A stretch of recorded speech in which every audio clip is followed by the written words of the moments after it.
তুই যে বাবার সাথে আজকে কাজটা করলি ঠিক করলি? আমি আমার বাবার সাথে কি করলাম? ও তুই বাবার সাথে কি করলি? বাবা তোর জন্য এত ভালো একটা সম্বন্ধ নিয়ে আসলো, তুই তো সেটা রিজেক্ট করলি, উল্টা বাবার সাথে বাজে ব্যবহার করলি। বাবা মনে কষ্ট পাইছে না?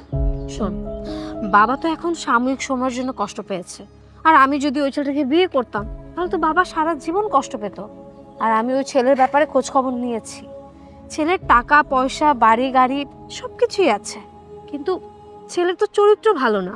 আর আমি যদি এরকম একটা চরিত্রহীন ছেলেকে বিয়ে করতাম তাহলে বাবা আরো কষ্ট পেত না বল? তুই তাহলে কোন রাজপুত্রকে বিয়ে করবি শুনি?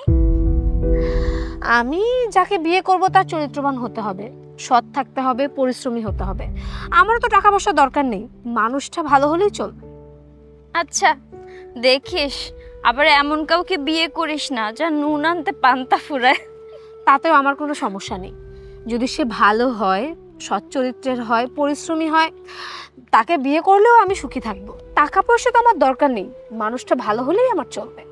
আচ্ছা হইছে, চল সামনে গিয়ে দেখি রিক্সা পাওয়া যায় কিনা। চল।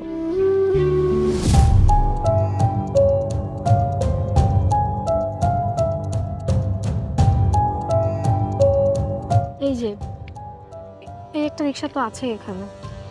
রিক্সাওয়ালা কই? ওই তো। আই রিক্সা, যাবা? হ্যাঁ ম্যাডাম যাবো। কই যাবেন? এই তো সামনের যে বিল্ডিংটা আছে ওখানে যাব। ম্যাডাম আমার 5টা মিনিট সময় দেন, আমি একটু ফরজ নামাজটা পড়ে আমি আপনাকে লয়ে যাবো ম্যাডাম, শুধু 5টা মিনিট। এখানে কোথায় নামাজ পড়বা? কেন ম্যাডাম, এই যে এখানে নামাজটা পড়ে এলাম, আমার খালি 5টা মিনিট সময় দেন, ফরজ নামাজটা পড়ি। 4 রাকাত ফরজ তো ম্যাডাম। এটা তো খোলামেলা জায়গা। আসলে হয়েছে কি ম্যাডাম, খোলামেলা জায়গা হয়েছে তো কি হয়েছে, সমস্যা নাই। আপনাকেও নেওয়ার আগে আরও প্যাসেঞ্জারগুলো উঠছিল, ওগুলো নেওয়ার সময় আজান দিছে, কিন্তু নামাজটা পড়তে পারি নাই, তাই নামাজটা পড়ে আপনাকে লয়ে যাবো। একটু 5টা মিনিট দেরি করেন ম্যাডাম। এসব ঢং না দেখতে ইচ্ছা করে না। আচ্ছা আমরা এখানে দাঁড়ায় আছি কেন? চল অন্য রিক্সা নেই।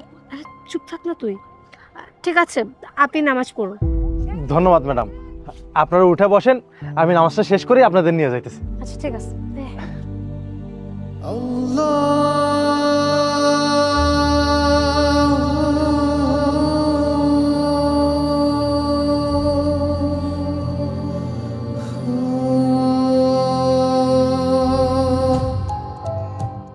এসবের কোনো মানে হয়? এখানে বসে বসে সময়টা নষ্ট করতেছি। আচ্ছা তুই বলতো, এখানে বসে থেকে সময় নষ্ট করার কোনো দরকার আছে? সামনে গিয়ে আরেকটা রিক্সা নিতে পারতাম না?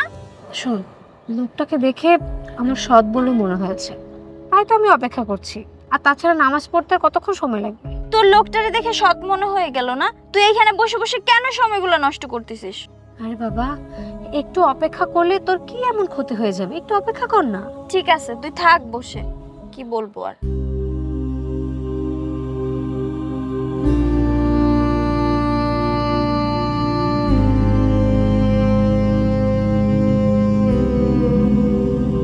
ম্যাডাম আমার নামাজ শেষ, চলেন আপনাকে পৌঁছায় দিয়ে আসি। ঠিক আছে, আসুন।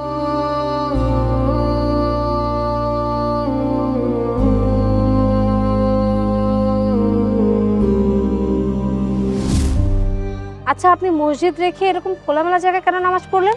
আসলে ম্যাডাম মসজিদে নামাজ পড়ার টাইমটা পাই নাই। হয়েছে কি, আপনাকে নেওয়ার আগে প্যাসেঞ্জার লইছিলাম, হেরা থাকতে আজানটা দিছে, এই জন্য নামাজটা পড়ে নিলাম, রক্ত চলে যাবে তো এই জন্য আর কি। আপনি কি 5 ওয়াক্ত নামাজ পড়েন? জি ম্যাডাম, চেষ্টা করি 5 ওয়াক্ত নামাজ পড়ার। কি করুন কোন, আল্লাহর দুনিয়ায় আইছি, নামাজটা যদি ঠিক মতো না পড়ি আল্লাহ বেজার হইব না ম্যাডাম, এই জন্য। আচ্ছা, আপনাকে দেখে তো কোনোভাবেই রিকশাওয়ালা বলে মনে হয় না। আসলে ম্যাডাম আমি রিক্সা আলাও না, আমি 13 দিন যাবত ঢাকা শহরে আইছি, চাকরির জন্য চাকরি খুঁজছি, কিন্তু চাকরি পাই নাই ম্যাডাম। কি করুম, ঢাকা শহরে থাকতে হলে তো টাকা পয়সা, বাসা ভাড়া, খাওয়ান এগুলো লাগে, এই জন্য ম্যাডাম বাধ্য হয়ে রিক্সা চালাইতেছি। আচ্ছা, তো আপনি কতটুকু পড়াশোনা করেছেন? ম্যাডাম মাস্টার্স কমপ্লিট করছিলাম। একটু দাঁড়ান তো। কেন ম্যাডাম? আর দাঁড়ান না, আপনি কি বললেন? আপনি কতটুকু পড়াশোনা করেছেন? মাস্টার্স কমপ্লিট করছি। আচ্ছা আচ্ছা, শুনুন, আমি ভেবেছিলাম আমি আমার বান্ধবীর বাসায় যাব, কিন্তু না, আমি এখন আমার বাসায় যাবো। আপনি একটা কাজ করুন, আপনি রিক্সাটা ঘুরিয়ে নিন। আচ্ছা ঠিক আছে ম্যাডাম।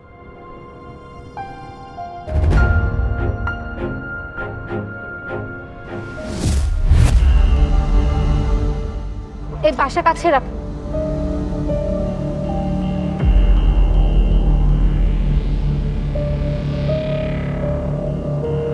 আসুন, আপনি আমাদের সাথে আমাদের বাসায় আসুন। তুই ওনারে বাসা নিয়ে যেতে চাচ্ছিস কেন? আরে তার পিছনে নিশ্চয়ই কোনো কারণ আছে, সেটা বাসায় গেলে একদম ক্লিয়ার হয়ে যাবে কোনো কথা। বাবা কিন্তু এমনি তোর উপর ক্ষেপে আছে, এখন যদি এসব রিক্সাওয়ালা মিক্সাওয়ালা বাসায় নিয়ে যাস তোর কিন্তু কপালে দুঃখ আছে। আচ্ছা বাবাকে আমি ম্যানেজ করব, তোর এটা নিয়ে চিন্তা করতে হবে না। তুই দাঁড়া, কি হলো, আসুন। কিন্তু ম্যাডাম আমি আপনার বাসায় গিয়ে কি করুম? হ্যাঁ, আপনি এত প্রশ্ন কেন করছেন? বাসায় গেলে তো সবটা জানতে পারবেন, আসুন। আচ্ছা ঠিক আছে ম্যাডাম। পরে বলছি, আসুন। আসুন। বাবা, বাবা, তোমার মেয়ের কাণ্ড দেখো, রাস্তা থেকে একটা রিক্সাওয়ালা ধরে নিয়ে আসছে। জিজ্ঞেস করো কেন নিয়ে আসছে। কি রে আফরিন, এই ছেলে কে? বাবা, আমি ওকে বিয়ে করব। মানে কে এই ছেলে? বাবা ও রিক্সা চালক, কিন্তু ও মাস্টার্স কমপ্লিট করা, শুধুমাত্র পেটের দায়ে ও রিক্সা চালাচ্ছে। আর ওর মতো ভালো মানুষ আমি একটাও দেখিনি, তাই আমি ওকেই বিয়ে করব। আমি তোর জন্য একটা ভালো ছেলে দেখে রাখছি, আমার বন্ধুর ছেলে। সে মাসে 1 থেকে 1.5 লাখ টাকা ইনকাম করে, আর তুই কিনা একটা রিক্সাওয়ালা ছেলেকে বিয়ে করবি? বাবা, তুমি আমার জন্য যে ছেলে দেখেছো তার তো অনেক টাকা পয়সা আছে, কিন্তু তার চরিত্র ভালো না। কিন্তু ওর কাছে টাকা পয়সা নেই, কিন্তু ও চরিত্রবান, আর ও 5 ওয়াক্ত নামাজ আদায় করে। আমি বিয়ে করলে ওকেই বিয়ে করব, এটাই আমার ফাইনাল ডিসিশন। ঠিক আছে, তুই তো এখন অনেক বড় হয়ে গেছিস, নিজের বুঝ খুব ভালোভাবে বুঝতে শিখে গেছিস। ওকে, তুই যেটা ভালো বুঝিস সেটাই কর।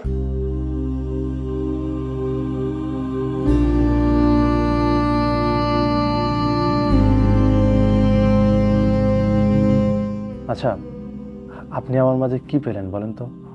আপনি আমাকে কেন বিয়ে করলেন? আপনি কোটিপতি ঘরের মেয়ে হয়েও আজ আপনি রিক্সা চালকের বউ, আর আমি মাত্র রিক্সাওয়ালা। আপনি আমাকে কেন বিয়ে করলেন বলেন তো? তাতে আমার বিন্দু পরিমাণে কোনো আফসোস নেই। আপনার কাছে হয়তো অনেক টাকা পয়সা নেই, কিন্তু সুন্দর একটা মন আছে। আর সব থেকে বড় কথা, আপনি একজন চরিত্রবান ব্যক্তি, ভালো মানুষ। আর আপনার বউ হতে পেরে আমি নিজেকে অনেক ভাগ্যবতী বলে মনে করছি। আপনার কথাগুলো শুনে একটা কথা না বললেই না। আপনি সত্যিই অনেক ভালো একজন মানুষ। আপনার মতো জীবনসঙ্গী পেয়ে আমি সত্যি আমার জীবনকে ধন্য মনে করছি।